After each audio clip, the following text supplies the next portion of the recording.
The gospel music industry in Nigeria today is perceived to be one of the fastest growing industries in the country, as its enormous impact cuts across the continent of Africa as well as other parts of the world, which contemporarily has its roots in the late 1960s and early 1970s.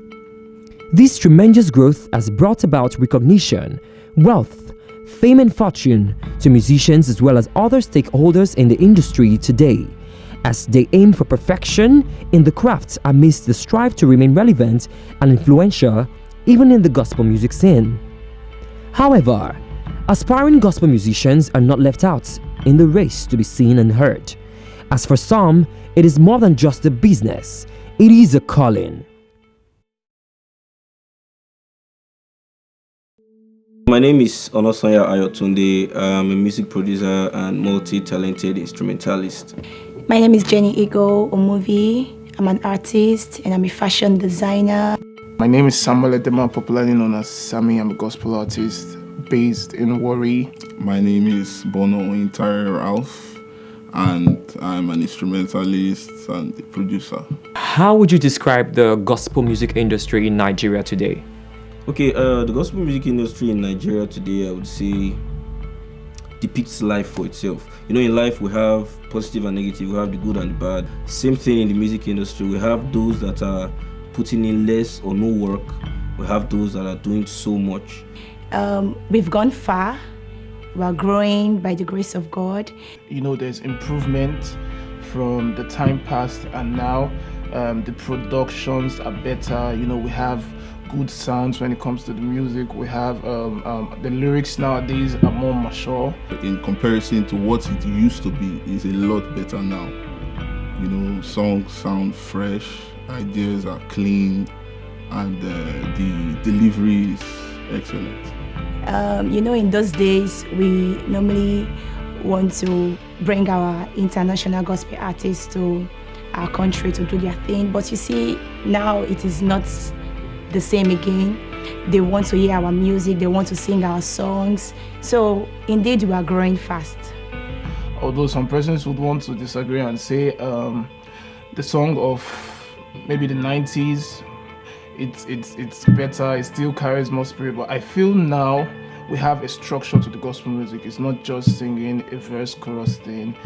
There's so many things happening around it. The instrumentations are getting better, the mixing from the producers also, and we are doing well with our promotion basically. So it helps. There's a whole lot of difference between.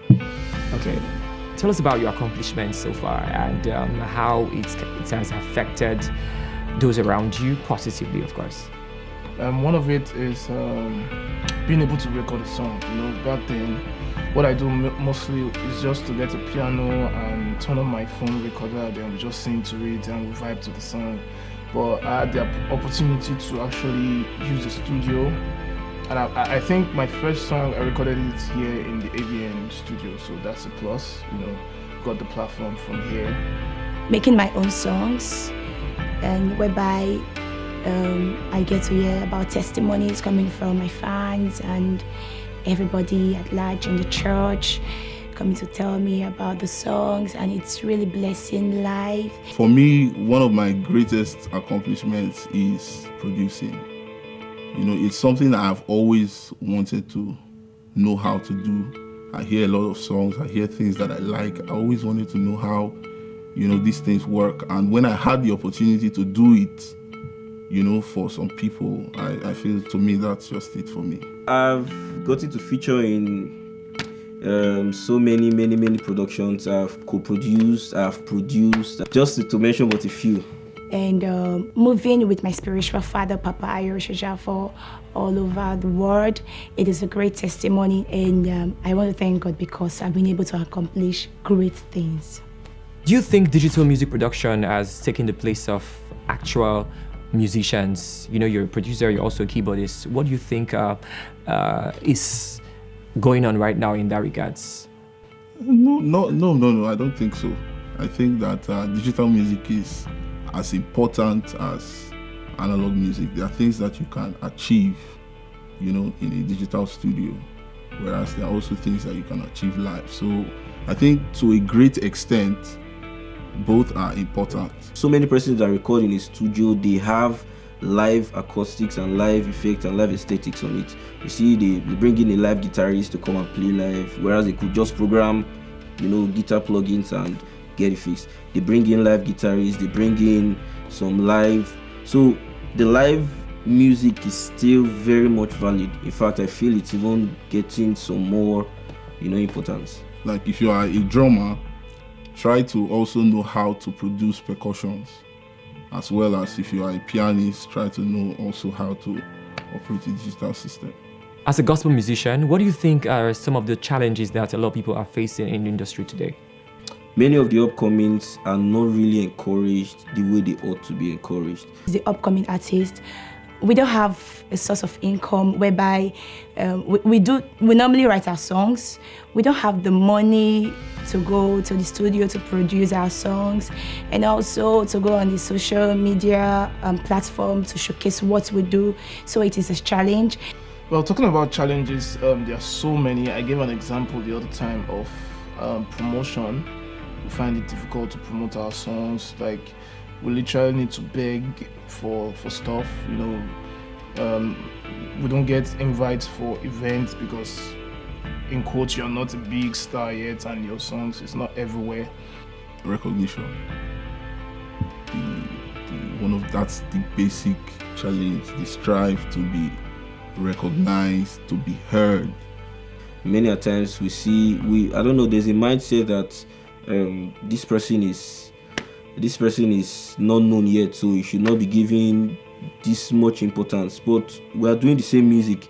In fact, if you look at so many big concerts and events today, somehow the upcoming guys tend to carry the crowd more than the very big guys. Somehow I see it happen a lot of times. So I think the upcoming guys are not really encouraged the way they need to be encouraged. I'm going to a radio station, just to drop my CD to air my song, and they'll be like, we're going to play it, but you listen to the radio morning till night, you're not going to hear the song. Hopefully those things are going to change, but that's one of the challenges we face. And I would also want the church to give our upcoming artists a platform whereby they can touch lives and bless lives with our songs. Now, while telling us about what the future holds for you as an artist, what do you think is that word of advice that you have for someone out there who's still trying to figure things out for himself? You have to work hard. That's the truth. There's no disputing the fact. You have to work hard. You feel you are working, even those that work hard, you have to keep working out. You think you are you rehearse 4 hours daily. There are people that rehearse 8 hours daily. You think you play big shows. There are people that play bigger shows. You think you've seen it all. There are people that have done so much and they are doing so much more.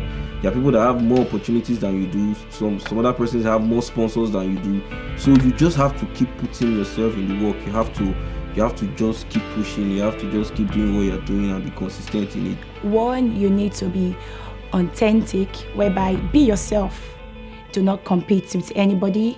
Just stay focused, be prayerful. You need to also seek advice from those people that have already failed, because they know that they have failed, and they will be able to tell you where they failed. So you'll be able to grow from there. Keep doing what you're doing, put in the hours, put in the work, and eventually it's bound to work out for you. So the Nigerian music industry in the next couple of years will be the mirror of those that have been working. As the journey continues, it is imperative to note that with hard work, consistency, determination, character, and the fear of God, success is attained, as one is said to be lucky only when opportunity meets preparation.